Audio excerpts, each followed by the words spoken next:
So you were born in Illinois, Mm-hmm. went to school in Southern Missouri State University. What was your degree? So I was born in Illinois, but my dad was a traveling salesman, and in the first grade, he got transferred to Arkansas. What? So I lived in Paris, Arkansas, Forest City, Arkansas, Pine Bluff, Arkansas, and then he got transferred to Missouri, and then Oklahoma City, and I stayed in Little Rock. He got transferred after that, so I stayed in Little Rock. I loved Arkansas as a grown person. What'd your dad sell? Pardon? What'd your dad sell? He worked for the Rexall Drug Company. And So- he was a pharmaceutical rep, I guess? We could call that today, but back in the day, he was traveling all over Arkansas in his 54 Ford, going to little drugstores that were, in every little corner of Arkansas, tiny little towns and stuff. And it was more than just pharmaceuticals. It would be their big thing was vitamins, plenamins they were called. What were they called? Super plenamins. Oh, learn something new every day. Never heard that one before. So you ended up going to school in Missouri. Yes. And what was your degree in? Art. So I started out studying weaving, but I started out actually studying painting and drawing. Then I found out that they had a weaving department, which I'd never heard of. I thought, wow, I think I like that. So I moved my major to weaving.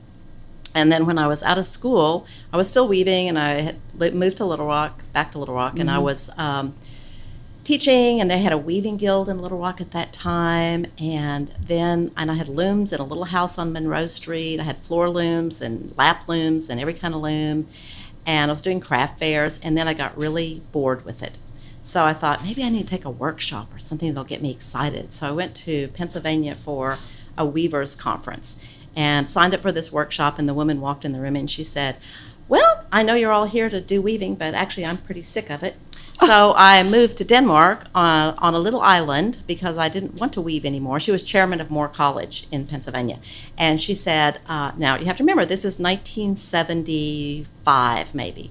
She said, so I was so sick of weaving that I started going to essentially a yard sale in Denmark and buying old sheets and linens and things and making clothes. And I thought, I think I just connected with that. I know how to do that. I'm excited again. So I came back to Little Rock in the mid-'70s and started going to yard sales, estate sales, buying pillowcases, doilies, everything, and started making clothing, sold all my looms.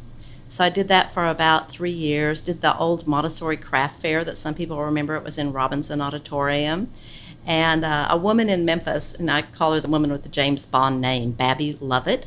Babby Lovett was over because she was always seeking out new artists and something exciting, and she had a eclectic store in Memphis. And then after she had the eclectic store, she had a very chic store with very designer types of clothing, and she still bought my stuff. But she came, and I had taken a break from my little booth, and I came back and I said, what happened?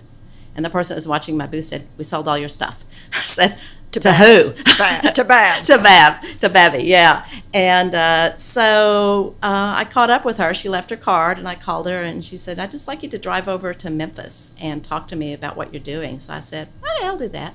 So I went over to Memphis, and I was in my 20s, and went into her lovely office, which was so chic and stylish. And, if you even look at my office today, it's an artist's office. It's got stuff piled up, and it's everywhere. And she looked at me, and she said, have you ever heard of a store called Henry Bendel's in New York? I said, no. She said, well, you will.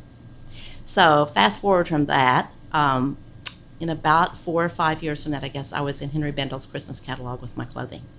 And you were making these clothing out of sheets. At that point, I transitioned into using scraps because I was buying fabric by then, and I was using the scraps to make my signature mark garment, which was a kimono.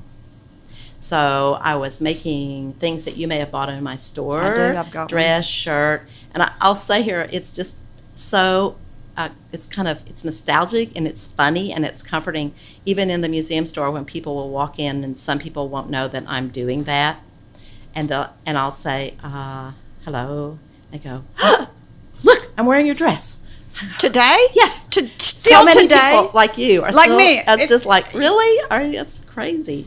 But anyway, when I was making those dresses, those pants, those shirts, I had big boxes full of the scraps because I was always recycling in my life. My great-grandmother worked in the garment district in Decatur, Illinois, and when everybody went to visit and they wanted to get rid of me, she'd say, Connie Lee, go to the basement and dig in the scraps. So I did. I was like 6 or something like that. So that's how curbside was a natural evolution. Yeah, But, really. I just thought I can't throw these little pieces of synthetic, beautiful looking silk or the real silk away. And so I thought, what do I love? What is most about me? Issey Miyake in Japan. I thought I'm gonna try a kimono. I'm gonna make a kimono that's mine, the way I would make a kimono. And so that launched my career with Henry Bendels. And it's lovely the way you use fabrics. So the front will be one fabric, the arms will be another fabric, Yeah. the back will be another. Sometimes even the front will have 2 different patterns on the front, the top and the bottom. Mine does. I have 2 of them. That was my signature mark, too, of mixing things when people didn't do that. And how I raised a child that always wants her shoes to match her dress and her shirt and everything, I have no clue. Let's talk about it. You are a complex woman. I can't follow your whole business career. So what was your business career? Well, it's sort of, let's see, what is the word? A little jagged or a little, it's not real consistent. I know. You're very creative. You dabble in this, you dabble in that. You do a lot of different things. So after you sold that business, what did you do for a living? Well, I had vagabonds up in the Heights. Oh, really? With Tracy Dutterar. And there again. Tell our guests what that sold. What you sold at Vagabonds. Oh, we were some of the first that had espresso coffee, and we had vintage clothes and just cool things, modern kind of things that are retro, and we also had desserts, and then we had people that played music, and it was kind of behind Boulevard in the Heights. And why'd you quit doing that? Because it was successful. Well, Just got tired of it. I'm just not yes. You're so creative. You're like, made that, did it, got to go on to the next thing. But now we're coming up on 2004, and you've become the driving force in the developing the whole south end of Maine. Bernice Garden, the Lincoln Building, the Sweden Cream Drive-In that's now the Root Cafe, and your Essie Purse Museum. What? Kerry. What? Okay. What did I say wrong? Okay. The Bernice building where Boulevard and Moxie, that was my very first building, and I still own that one. And I sold the Sweden Cream building to Kerry and Jack. Oh, you did? A year or 2 ago. I can't remember exactly. But after they got the wonderful grant, they really wanted to invest in that property, and it made sense to them to buy the property. So. And we really wanted to keep them in the South Main area. So, Anita Davis, can I just say, I love you. That was a very good thing for you to do with them. Well, they're just such a boon for our area. They're great people. Yes. So, yes. So I'll quit saying you own the Sweden Cream Drive-In where the Root Cafe is, but you did buy it, develop it, Right. and for Root Cafe, and then they have Well, recently. no, I didn't. It was before I even knew about them. It's sort of like, you're pregnant with, with something, but you don't know exactly what you're going to get, and you're kind of getting the room already. So that's kind of the way it was. I've noticed that all entrepreneurs have that spiritual bent. You just described it perfectly. You're pregnant with these ideas, and you just have faith that if you keep, growing your idea, it's going to all work out. Well, it's really interesting how that happens, and it's also interesting that if you kind of identify your philosophy, other people will kind of pair up with you and understand that that's my philosophy too. I want to do that. And it's really just taking care of the land, and we want a walkable community so that we don't have to rely on our cars so much, and we want to make it slow, the traffic slow down just a bit so that we can all walk and not be scared that we're going to be hit.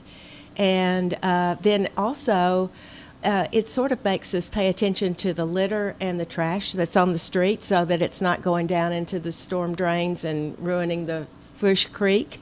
So there's all kinds of opportunities there. And the garden is about having more dirt. The dirt takes in the rain, and we don't have as much flood. And so we have beautiful little curb knockouts in our area that are actually planted with a lot of beautiful things. What do you mean you have curb knockouts? Well, they're those things Kerry. I know it's the radio. It's hard to visualize. know.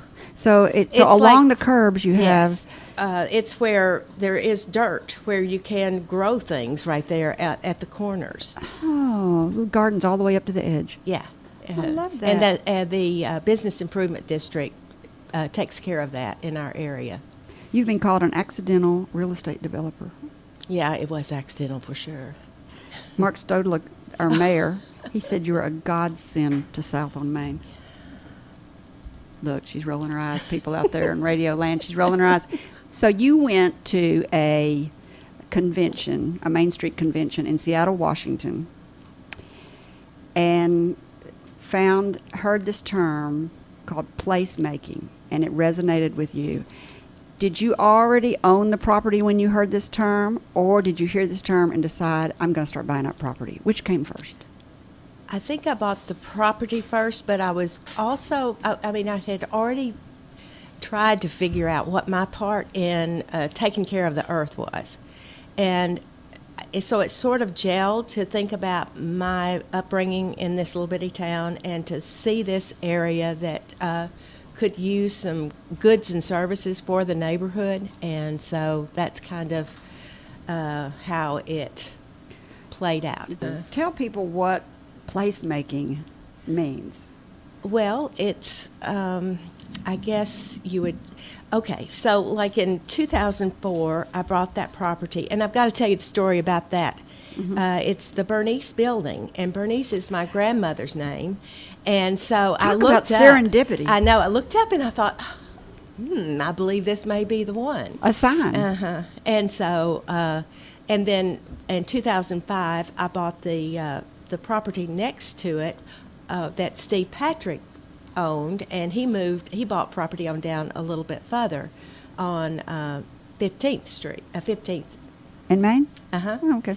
And so then it gave me the opportunity to build the garden and do it sustainably so that it has a drip system and all that. But I'm getting to your question just a minute. I'm following yeah, you. Keep okay. it up. Okay. So my grandmother was she had 4 children, and she really didn't get to live in one town for very long. And she lived here with her sister toward the end of her life, and she worked at Frankie's cafeteria. And basically, in the south part of our world, they say that's when a person never got a dinner, and it's sort of a old saying that they weren't really honored the way they probably would have been appropriate for her to be honored. Why? What do you mean she wasn't honored? Well, I mean, she never got a dinner. What do you mean Like- she never got a dinner?